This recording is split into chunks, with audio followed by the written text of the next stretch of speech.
Hello.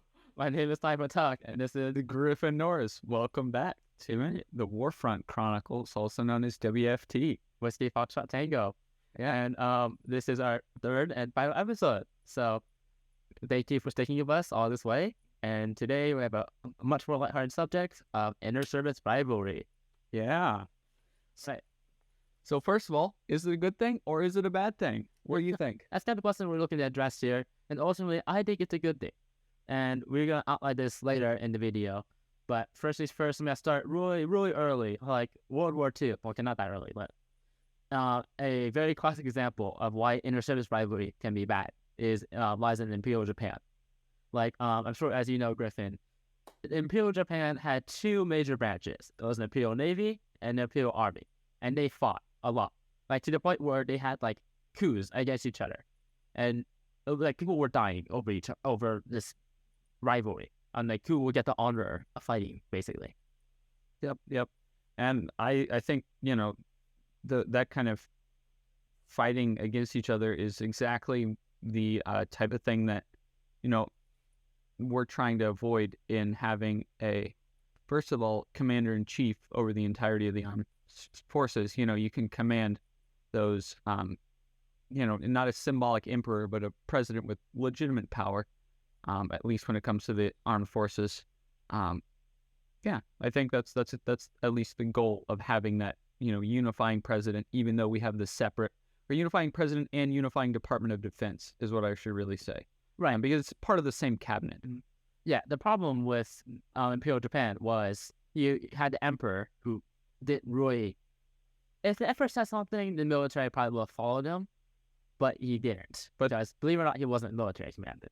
And so you had this issue where if you tried assigning a leading commander, if he was from the Army, Navy would not listen. If he was from the Navy, guess he won't listen, the Army, right? They fight each other all the time. Like the Navy, they wouldn't ship supplies to the Imperial Army. So they would starve a lot. They'd lose battles because the Imperial Navy is like, oh, we can't do this, man. Or more so, they didn't want to, right? Yep. And then so you won't see things like the Imperial Japan, the Imperial Navy would not have supported the Imperial Army at all. Like no battleship bombardments to kind of like soften forces, just nothing. Yeah, it's that kind of toxic, almost second front of the war that can really rip a country apart, or an armed service apart. And kind of similar to how the U.S. Army Air Force, back when it was part of the U.S. Army, would like have to fight with the regular army, the ground army, for its own, budget and things, which is essentially why it really wanted to be, its own branch of the, branch of the country, Right. Like army, if you have military. if you have too many things in one branch, you're gonna have to fight each other for things. Like the U.S. Army Air Force is like, hey, we need more fighters to cover our bombers, for example, right? And then the Army is just like, well, actually, I think we need even more rifles. And so guess what? They're fighting for that budget here. And while both really important aspects of war, but one's being severely undercut because either the general is biased or some other factor is like, it's not ideal for funding. For example, like if you had an army commander, he may not see the importance of aircraft or vice versa. And we even saw this in during the SR-71's development, it's kind of a smaller, the SR-71 was a spy aircraft. Right. And there were essentially fighter jet commanders at the top of the hierarchy, and they were cutting budget to the arguably more important SR-71 because it wasn't glamorous to own a top secret aircraft and let that do, reconnaissance over the Soviet Union. It was much more glamorous to have, another squadron of fighter jets. Right. So take that problem and magnify it tenfold, where you have this guy who has been in the army for a long time. So he's become a general, right? But he was trained as an army guy. He's got to think as an army guy, right? He's not going to necessarily know how to maneuver his planes in this way. He's not going to know how to what properly descend to destroy enemy air defenses, for example, right? You need to have a distinct command structure of people who are specifically trained to do this job, right? That's why we have different services. Yeah, and while I think the Space Force was a bit premature, I think most people could agree that the Space Force would eventually have to be, created, whether it be 1,000 to 200 years in the future. Right. Once the concept becomes too complex for a single person to understand, right? You got to start bashing them out because the officers already have to learn a lot, and then you're throwing in this whole new method of warfare. Like, oh, learn this too. It's like it's not gonna happen. You gotta sacrifice some stuff.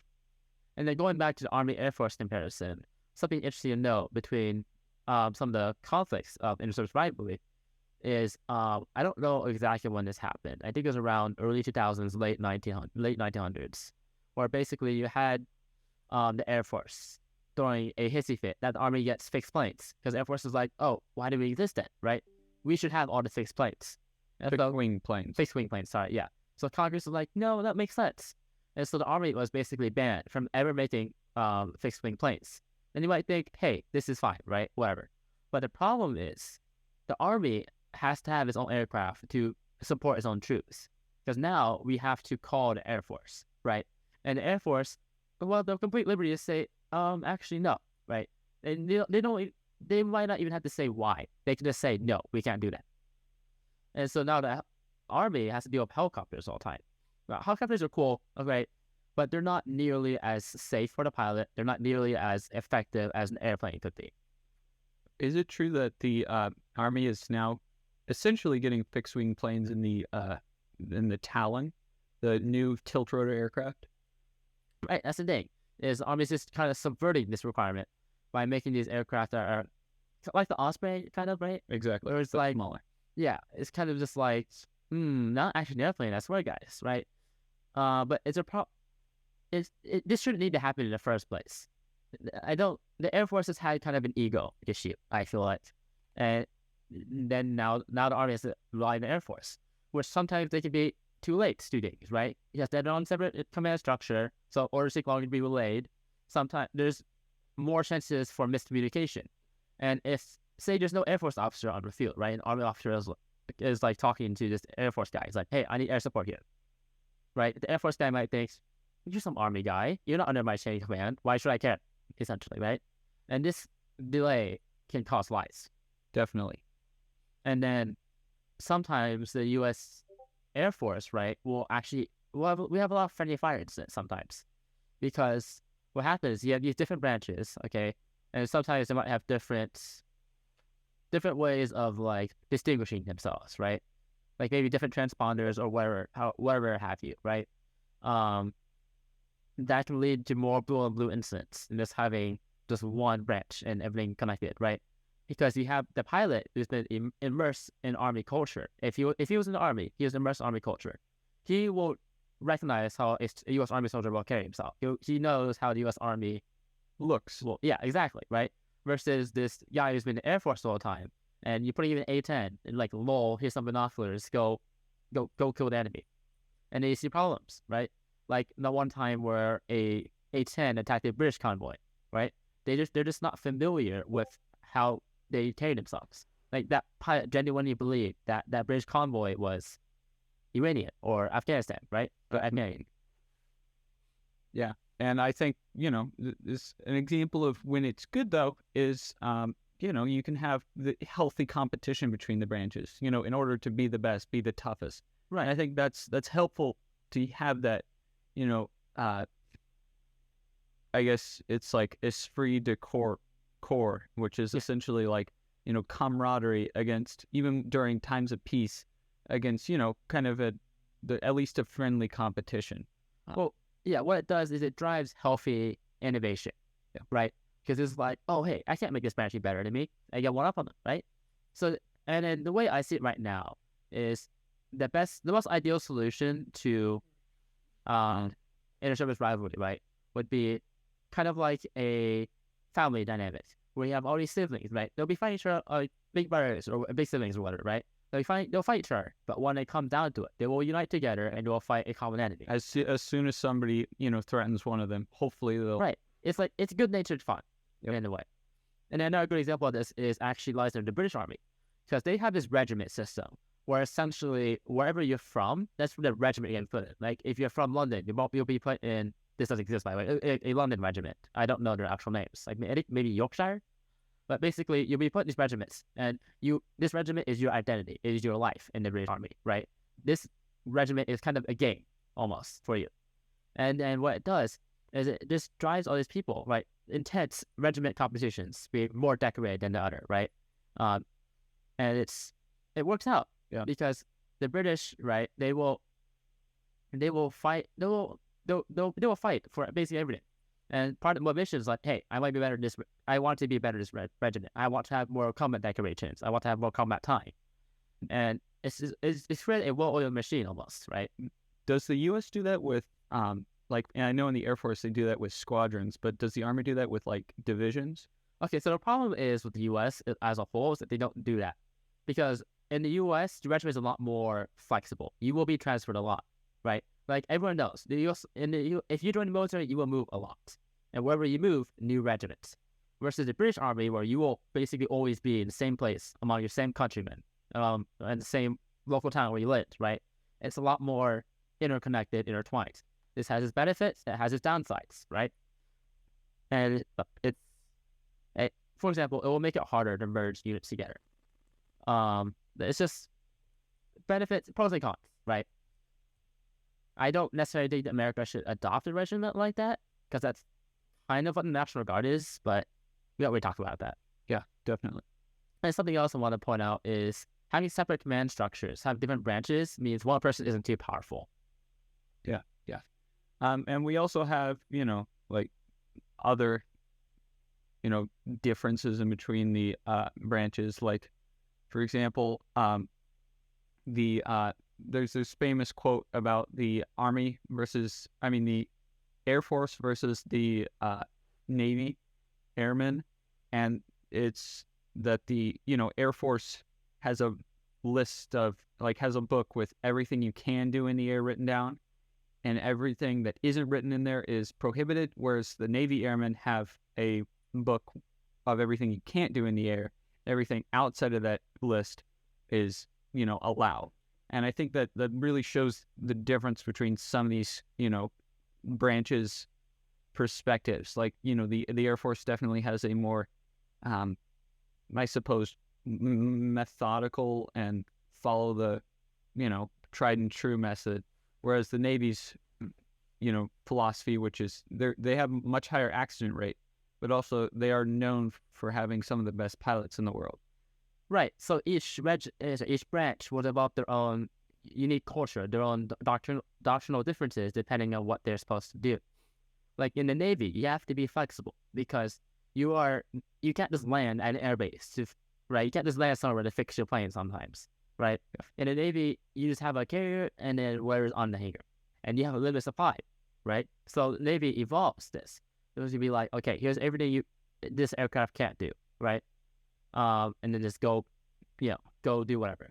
And this is why like Russia has such a enormous accident rate on its only operational aircraft carrier, because all the pilots on there are essentially Air Force pilots that have been transferred over, and that change in doctrine, like from Air Force to the Navy, after training, really means that they have like I think the highest accident rate out of any carrier in the world. Right, like you're having these Air Force guys trying to land on a carrier. They're not trained to do this, and you're just getting lots of accidents. In the Navy, a firefighter has to be extremely aggressive, and in the Air Force, it's a little more relaxed. And just land, go land in the airfield. Yeah, if you see Navy aircraft land, they come in very hard and fast, and boom, hit the ground. Whereas Air Force, they coast it in and barely touch it. Because I mean, you're literally landing on an aircraft, and getting yanked back by essentially a cable, versus slowly coasting to a stop on a very long airstrip. And it's definitely kind of a screw you if you're trying to do a night carrier landing. Those are extremely hard for even Navy pilots. Definitely. And then a funny anecdote I remember reading online is kind of, you can tell the difference between a pilot in a civilian world, like flying a 747. You can tell the difference between a Navy and Air Force guy, like retired, obviously. Because Navy guy will take a real hard landing, while the Air Force guy will take it a lot more smoothly. Because it's just how they were trained to think. And then it's kind of playing back onto how separate command structures mean less people, one person is less powerful, is sometimes the branches will have little accidents, if you will. Like I think we all know the U.S. Army's camouflage pattern during the Afghan War. I think they call it the UCP, Universal Camouflage Pattern. It was really bad, right? Yeah, that's the digital camo that you see a lot. Exactly. And it's like, I'm not sure if you see that meme, but it's like the guy on the couch. Yes. But essentially, you have this Army making this huge mistake, very expensive. If the Air Force was in there, the Air Force would also make that mistake. More money, more waste. And then the Marines will make that mistake. Like, if everything all goes under one system, it's going to be more prone to mistakes. Yeah. And then it's just kind of, that's something to really make sure about when you're, in the different branches, is when you're moving across, those cultures, you kind of want to, you're part of the same. You're part of the same group, I guess, is what I'm trying to say, in one group. And if you try and move across, then you may be surprised at the differences. Right. In the branches, you are a family, whether you like it or not. And overall, while I think inter-service rivalry can be I think it's overall beneficial, I think there's definitely challenges. It can go too far. And sometimes it's just not worth it in that. Yeah. The importance is recognizing when it does go too far and, reining that in. Exactly. Which is why the Department of Defense was initiated in, 47? Something like that, yeah. And then, last thing before we leave here is that I'd like to recognize the fact that the Coast Guard exists. A lot of people forget about them, but we know the Coast Guard. We love them. Yeah, the Coast Guard is a good branch. Right. People always forget about them, but there are great guys saving our men, right?